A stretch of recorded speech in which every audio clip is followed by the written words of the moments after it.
Good morning, rise and shine. Good morning, Hope Hub. Good morning, rise and shine. As you can see, I'm here a little bit later, and yes, I am going to work. A lot of us in this area in the Northeast around Philadelphia, we thought for sure it was going to snow, and we thought we were going to get a snow day. My kids got a snow day, y'all. My kids got a snow day, and here I am. And I was just asking my husband, has it started snowing? Because I gotta head out. I even carried my laptop home because I thought for sure it was gonna snow. We're gonna get a snow day. Yesterday I stayed up, as you can see with my eyes, I stayed up probably until almost, I think, close to midnight. I was up reading as usual and just taking my time. I was like, oh, this chill out, drink some tea, do whatever, because for sure today we're going to wake up and it's going to be all white outside, white as snow. Guess what, y'all? We ain't getting no snow day, but the kids are home and the parents got to go to work. So anyway, I'm here. I'm about to head out. And so I'm going to be as quick as I can, but I wanted to do the devotional for this morning. And this is probably going to be the fastest devotional that I've ever done.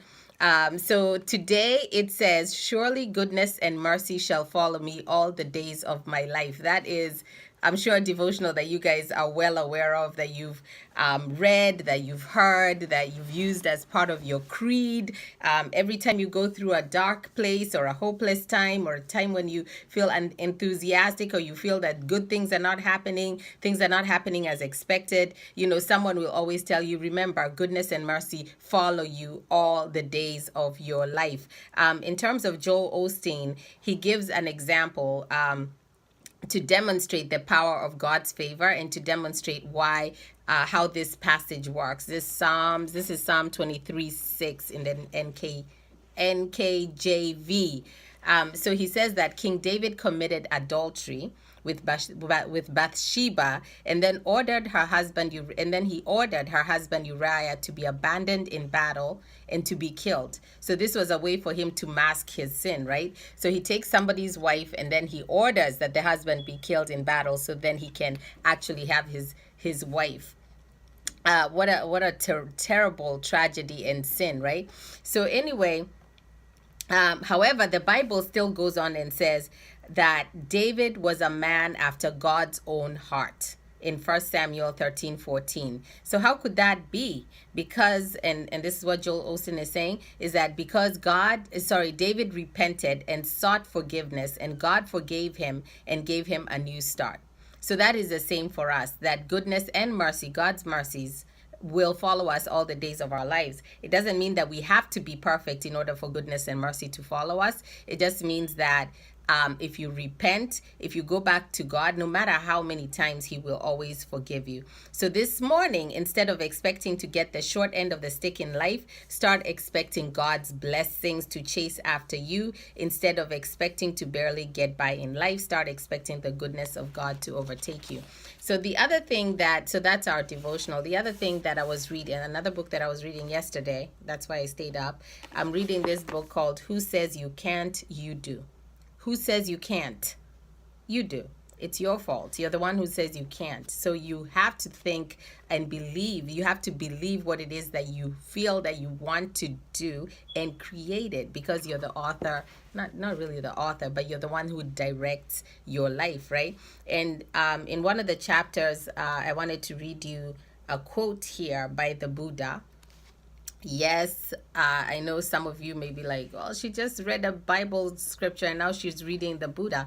I do read different books and different philosophies. Let me put it in philosophies, and those I believe some of them have some wisdom. These are people like us, you and us, who have somehow searched for God, for meaning, for purpose, and have come up with certain philosophies and wisdom. And so I do read those, and I take what I think is useful. So anyway, there's a quote from the Buddha that says, what we are today comes from our thoughts of yesterday.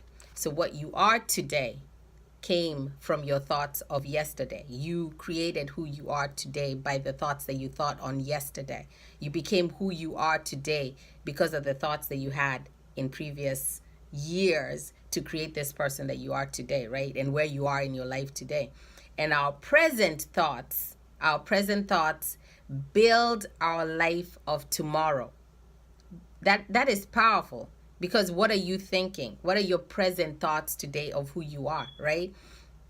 Our life, the Buddha says, is the creation of our mind. Is the creation of our mind, is the creation of our thoughts. Okay? So, to demonstrate that in terms of the Buddhist philosophy, if you guys can Google the Eightfold Path, and maybe later on in the day, the Buddhist philosophy talks about when you live your life, right, as this Buddhists, you have to have right understanding.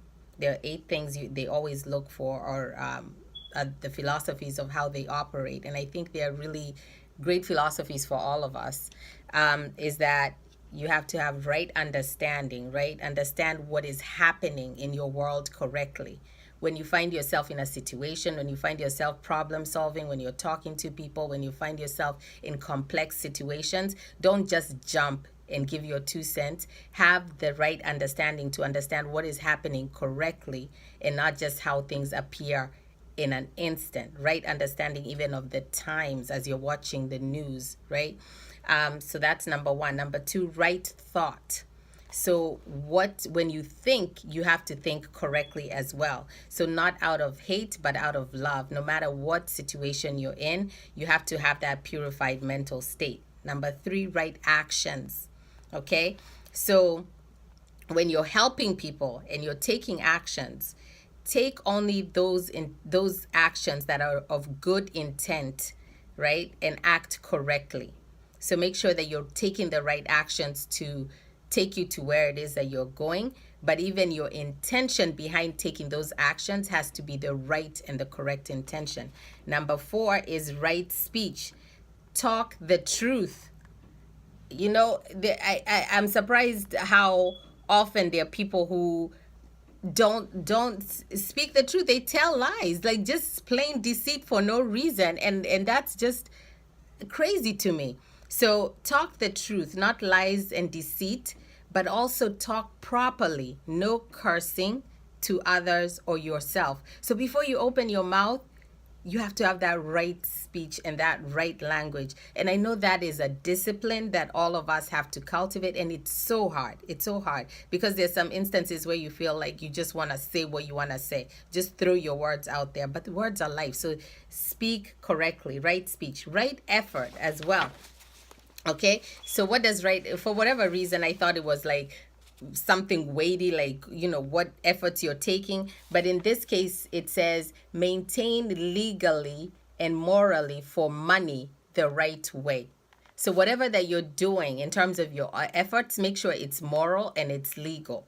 Okay, then right livelihood. This talks about your family. When you maintain family life, you must do it correctly and rightly. Do not break rules and regulations. So even in your family, have your own rules. I know you walk into people's houses and they say it says family rules. Have your own family rules so your family also knows what are the rules of that household, that you need to be respectful, right? That you need to do your chores, whatever it is that you need as a family unit, right? And then also family, in the Buddhist tradition, they also talk about the community in that sense. So your livelihood also includes the community, that you're not breaking the law and that you're not breaking the laws of the household and the society. Right mindfulness, and I think this is what he was alluding to in that quote about the mind and how the mind and your thoughts are what are creating your future. You must maintain and train the mind. I'm like, wow. There's so many of us that invest so much and so heavily in our physical bodies and our nutrition, but we do not maintain and train our minds, which is so powerful. When you look at athletes, they have coaches, physical coaches, but they also have mind coaches. People who are telling them this is the right mindset. You can do it. What is going on in your mind? Because as a man thinketh, so is he, right? So control the mind with mindfulness and help focus the mind, help your mind concentrate, and make sure that your mind is strong. And then right concentration. This is about meditation. Let me tell you, I struggle with meditation. I try so hard to meditate, and my brain is always like, and everyone I talk to says how awesome meditation is and how powerful it is. You talk to any of these amazing people who have done wonderful things in their life, this whatever, in every area of their life, they always talk about how they wake up and they sit and they meditate. Like for me, I just start hearing, have you washed the dishes? You need to do this. You need to unfreeze that. You need to go do the laundry. So it's all this clutter in my mind. So anyway, it says it's good to concentrate on your breathing and thinking. All right. And that's what right concentration is about. So that's it in terms of today. That's what I wanted to share with you from this amazing, powerful book. There were so many amazing quotes. Let me read you another one. From Winston Churchill, it says, "Courage is what it takes to stand up and speak." Okay? Courage is what it takes to stand up and speak. And courage is also what it takes to sit down and listen. Have you ever had to have the courage to sit down and listen? That has happened to me a lot. Like where I want to say what I want to say. I want to say my piece. I want to get on my soapbox. I want to vent. I feel sometimes in some spaces, I know I've been here, done this. I need to tell them that what they're doing is wrong. But sometimes it takes just as much courage for you to stand up and sit down and be quiet, right? What does it say? Sit down and listen. All right.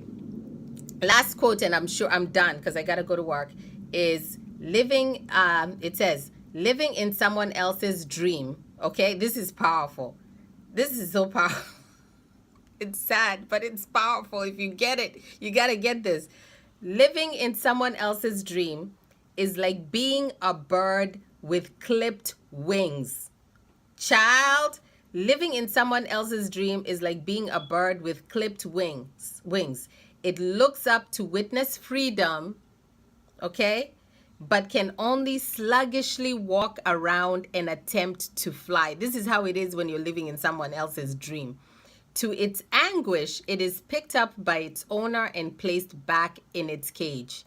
So live your life. That's a quote. Isn't that powerful? If you're living in someone else's dream, that every day you're focused on someone else's food, right? When yours is getting cold. I think I saw a quote like that yesterday.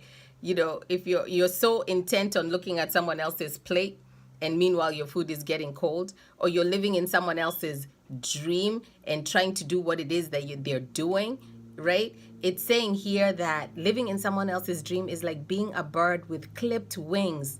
It looks up to witness freedom, but can only sluggishly walk around and attempt to fly. It's like there's no oxygen when you're trying to be someone else. You have no energy, you have no enthusiasm, you have no power when you're trying to do what someone else is doing.